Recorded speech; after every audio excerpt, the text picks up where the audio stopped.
नमस्कार, मैं Padmaja Bhubaneswar blessing team से।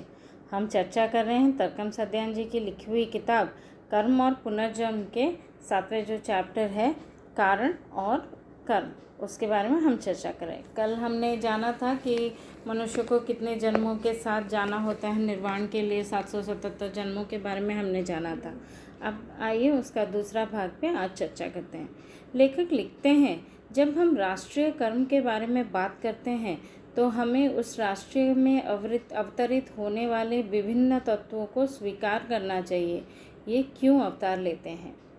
जो कई धाराओं में एक होती है, एक स्पष्ट रूप बन पाती है, तो वास्तव में कोई मानवीय तत्वों का मिश्रण है।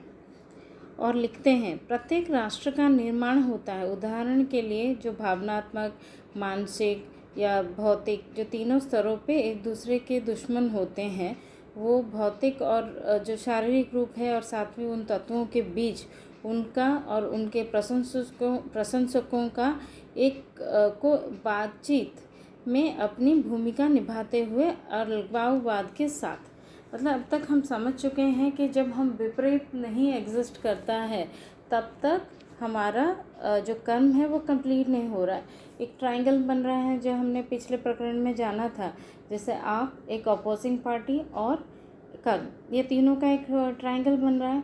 उसी हिसाब से हम एक देश की बात करते हैं, पॉलिटिकल, हम जैसे समझ चुके हैं कि राजनीति हर जगह पर, आर्ट्स, कला क्षेत्र, दर्शन, साइंस, सभी जगह पे ही एग्जिस्ट करता है। हम राजनीति का एग्जाम्पल ले लीजिए, एक पार्टी और दूसरी पार्टी की भले ही वो आइडियोलॉजी अलग हो सकती है या उनका मतलब आइडियोलॉजी अलग होगा, उनका तरीका डील करने का सिचुएशन में सब अलग, विरोधाभासी दो पार्टीज़ हो सकती हैं, लेकिन ये तभी उनका कर्म पॉसिबल है जब वो जो दो पार्टी अपोजिंग पार्टी रहेंगे, और हमें वो दोनों को ही एक्सेप्ट करना होगा, क्योंकि जब तक रावण नहीं रहेंगे तब तक राम जी का ज़रूरत नहीं पड़ेगा। तो उसी हिसाब से ही ये भी काम करता है। प्रत्येक राष्ट्र के पास यह है और ह्यूमैनिटी उसका उदाहरण है। एक राष्ट्रीय कर्म जो दो विरोधी शक्तियाँ और दो हस्तक्षेप करने वालों तत्वों का परिणाम है। मानवता के लिए भी यही सच है। हम वही बात दोहराया है, मतलब दो शक्तियाँ जब अपोजिंग नहीं रहती हैं तब तक आप मानवता के कर्म के लिए आगे नहीं बढ़ते हैं। उस तरह के कर्म के मुक्ति के लिए ये पांचवा कारक है, जो पांचवें भाव को आत्मा का कारक, ये धर्म, हठधर्मियों या डॉक्ट्रिन्स की उल्लेख नहीं कर रहा हूँ, लेखक लिख रहे हैं। पांचवा कारक वो है जो इन चारों को एक उद्देश्य की ओर ले जाता है। जब इन चारों तत्वों को जीवन में उद्देश्य को पूरा करने के लिए एक रीज़न प्रदान करता है, मतलब हम लेखक एक पांचवी तत्व का बात कर रहे हैं, जो हमारे जो चल रहे हैं कर्म का एक साइकिल या कर्म का जो चल रहा है उसको कंप्लीट करने के लिए पांचवा तत्व की ज़रूरत पड़ती है। वो कारक क्या है, लेखक पूछ रहे हैं। वो है हमारी व्यक्तिगत जीवन के उद्देश्य की प्राप्ति। मतलब अगर हमें पर्सनल, जो मेरी सेल्फ की जो एक उद्देश्य की प्राप्ति का पोजीशन है, उस पोजीशन में जब आप ना हो तो तब तक, मतलब वो आपका फिफ्थ जो कारक है वो सारे ही कर्म को आगे बढ़ने के लिए मदद करता है। मतलब जब मुझे खुद का मान लीजिए मेरा एक उद्देश्य ना हो खुद का कुछ आगे बढ़ने का, तब तक ये कर्म भी नहीं होगा। यह हमारे जीवन को चलाने वाला कर्म नहीं है, बल्कि हमारे जीवन का उद्देश्य है जो हमें ये ग्रह के जीवन को चलाना चाहिए। मतलब हमारे जो जीवन आई है ये एक उद्देश्य के साथ आए हैं, मतलब हम किस वजह से आए हैं, हमारा यहाँ पे आने का उद्देश्य क्या है, उस उद्देश्य को फुलफ़िल करने के लिए ये सब चीज़ हमें कर रही है। मतलब हमसे वो कर्म होता जाता है। मतलब मेरा एक उद्देश्य है, मान लीजिए हम एक पॉलिटिकल पार्टी है, तो मेरा एक उद्देश्य है, मुझे लोगों की मानवता सेवा करनी है लड़ से, तो उस हिसाब से मैं ऐसा कर्म मुझे करवाएगा या हमसे ऐसे कर्म होगा जो कि मेरे उद्देश्य को फुलफ़िल करेगा। हमारे पास एक कारण है और उसके विपरीत प्रभाव वो पैदा नहीं कर सकता जब तक उसका विपरीत जो स्थिति है, जो ऑपोजिट फोर्स नहीं होगा, तो उस तरह का वो प्रभाव नहीं कर सकता है। मतलब एक कारण के रूप में ऊर्जा पदार्थ के बिना प्रभाव पैदा नहीं कर सकता। अगर एक एनर्जी को अगर मटेरियल नहीं मिले, पदार्थ नहीं मिले, तो वो इफेक्ट भी नहीं देगा। मतलब एक एनर्जी है लेकिन एक उसको एक बॉडी या फिर उसको एक पदार्थ मतलब नहीं मिले, तब तक वो मैनिफेस्ट नहीं होगा। एक कारण के रूप में इच्छा शक्ति वाहनों के बिना प्रभाव को कम नहीं कर सकते। मतलब इच्छा शक्ति, विल पावर जो रहता है, उस वाहनों के बिना वो प्रभाव को नहीं, कारण भले ही होगा लेकिन एक इच्छा शक्ति नहीं रहेगा तो उसका प्रभाव भी नहीं आएगा। एक विचार मानसिक पदार्थ के बिना प्रभाव उत्पन्न नहीं कर सकता है। मतलब एक थॉट है, आपके दिमाग में एक थॉट चल रहा है, वो मानसिक मतलब मेंटल, अगर आपका मेंटल बॉडी इफेक्ट नहीं हो रहा है तो उसका वो इफेक्ट नहीं आएगा। तो हमारे पास एक जो हमने ट्रायंगल समझा है, वो ट्रायंगल हमारा पैदा ही नहीं होगा। हमारे पास कारण, पदार्थ और प्रभाव है। मतलब हमारे पास कॉज भी है, बॉडी भी है और इफेक्ट भी है। हमारा कर्म ही हमारे भविष्य का कारण, मतलब अभी का जो हमारा कर्म है वो हमारे भविष्य का कारण है। भविष्य में जो घटनाएं घटेगी, आज मैंने कुछ डिसीजन लिए, आज मैंने जो लिया है उसका जो फल है वो भविष्य में आएगा। और भविष्य में हमारे कर्म का प्रभाव जो हम करते हैं, महसूस करते हैं, सोचते हैं, इसके बिना कर्म का अस्तित्व ही नहीं है। मतलब हमारा जो अभी का जो कर्म है वो हमारे भविष्य में हमको पहुंचाएगा। अगर हमारा भविष्य में मान लीजिए हम ऐसा समझना चाहें तो हमारे भविष्य का जो इफेक्ट है हमारे आज के कर्म के ऊपर ही डिपेंड करता है।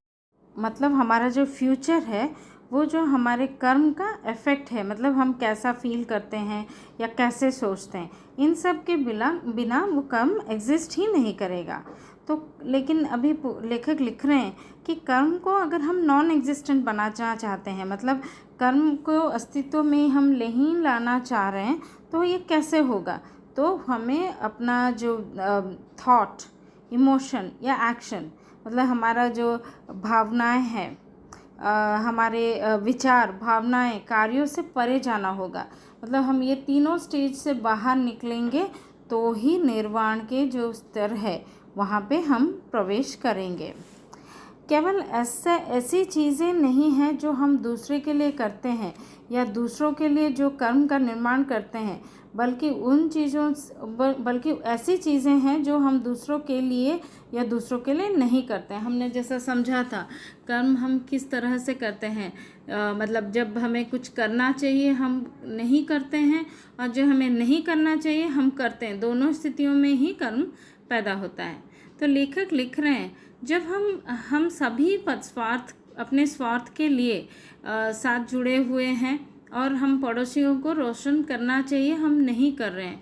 कुछ समय बाद उनका जो पड़ोसी का जो नॉलेज का अभाव की वजह से या गरीबी के वजह से या डार्क फोर्सेस के वजह से हमारी जो नेशन या हमारा जो अधोपतन होता है, हम उन्हीं को, पड़ोसी को अपने उस काम के लिए जिम्मेदार मानते हैं। पर हम पहले ही चैप्टर में समझ चुके हैं कि वहाँ पे वो हमारा कम रहता है, ना कि पड़ोसी का। हमें उनको भी हमें वो ज्ञान देना होगा, हमारे पड़ोसी को में भी हमें वो ज्ञान बांटना होगा। मतलब हम अभी तक समझ चुके हैं कि कर्म क्रिया का परिणाम है एंड निष्क्रियता का भी परिणाम है। तो कई राष्ट्र की मांग की आवश्यकता के प्रति स्पष्ट तटस्थता का चयन करना भी एक कर्म का निर्माण होता है। मतलब कोई कंट्री जब एक कर्म क्रिएट करते हैं, जब वो न्यूट्रलिटी या मतलब कोई चीज़ के लिए तटस्थता, बिहेवियर मतलब न्यूट्रलिटी, मतलब कोई सिचुएशन में ना इस तरफ जाते हैं ना उस तरफ जाते हैं, कोई एक पार्ट वहाँ पे एक साइड चूज़ करना है। जब हम साइड नहीं चूज़ करते हैं तब भी कर्म का निर्माण होता ही है। मेरा लेखक लिख रहे हैं, मेरा पूरा श्रम मेरे शोध का परिणाम है। मेरा शोध कानून और सिद्धांत के क्षेत्र में है, जो लोगों को, समूहों को और राष्ट्रों के बीच संबंध के रूप में प्रसिद्ध है। जीवन के उद्देश्य के साथ शारीरिक, भावनात्मक और मेंटल जो आपका मानसिक जीवन के बीच का संबंध। मतलब यहाँ पे लेखक और भी लिख रहे हैं, मुझे लगता है कि जीवन हमें एक अल्टीमेटम जैसा दे रहा है, जिसमें अल्टीमेट पर्पस दे रहा है एक्चुअली, जिसके लिए अग्रसर कर रहा है, क्योंकि हम हर बीज को प्रकट करने के लिए अंतिम उद्देश्य का नेतृत्व किया जाता है।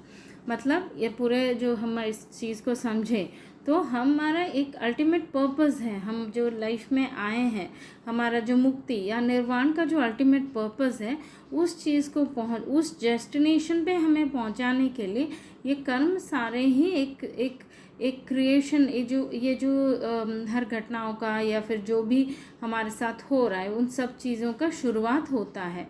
तो हम अभी तक समझ चुके हैं कि कैसा कर्म होता है। जब हम कुछ करते हैं तब भी कर्म क्रिएट होता है, जब नहीं करते हैं कर्म क्रिएट होता है। कहीं जगह पे हम मतलब नीरवता या फिर तटस्थता या फिर न्यूट्रलिटी मेंटेन करते हैं तब भी कर्म क्रिएट होता है। तो लेखक लिख रहे हैं, जो ये इन्होंने ये रिसर्च करके इनकी फाइंडिंग्स यही है कि जो हमें लाइफ ने जो अल्टीमेट प्रयोजन या अल्टीमेट एक डेस्टिनेशन दिया है, पर्पस ऑफ लाइफ दिया है, उसी के लिए ही हमें कर्म तैयार करता है। हमें वो फिर लिखते हैं कि मैं कानूनी सिद्धांत और समर्थक के उपकर का अध्ययन करके कोशिश करता हूँ कि जिसके द्वारा ये श्रम पूरा किया जाता है। मतलब I try to study the law, principles and process by which labor is accomplished। ये जो कर्म है, ये किस तरह से accomplish होता है। laws, principles and process, ये तीनों थ्रू के द्वारा ही, ये तीनों चीज़ों के द्वारा ही हमारा कर्म या फिर इसका जो प्रोसेस है, ये जो निर्वाण का प्रोसेस लेखक ने लिखा है, वो अचीव होता है। तो दोस्तों, ये जो चैप्टर है ये कम्प्लीटली निर्वाण के तरफ और हमारी जर्नी जो सोल की ग्रोथ होती है, इसमें लेखक ने इस चीज़ को कवर किया है। तो हम आज तक के लिए इतना ही। हम अगले चैप्टर में करेंगे एक चैप्टर जो होगा the other world and Karma. मतलब दूसरे जो जगत है और कर्म, मतलब जो अर्थ है, एथरिक बॉडी, मेंटल बॉडी और जो एस्ट्रल बॉडी है, उस बारे में हम आगे जो कल नेक्स्ट जो प्रकरण होगा उसमें हम चर्चा करेंगे। तो दोस्तों, तब तक के लिए आप खुश रहिए, स्वस्थ रहिए। धन्यवाद।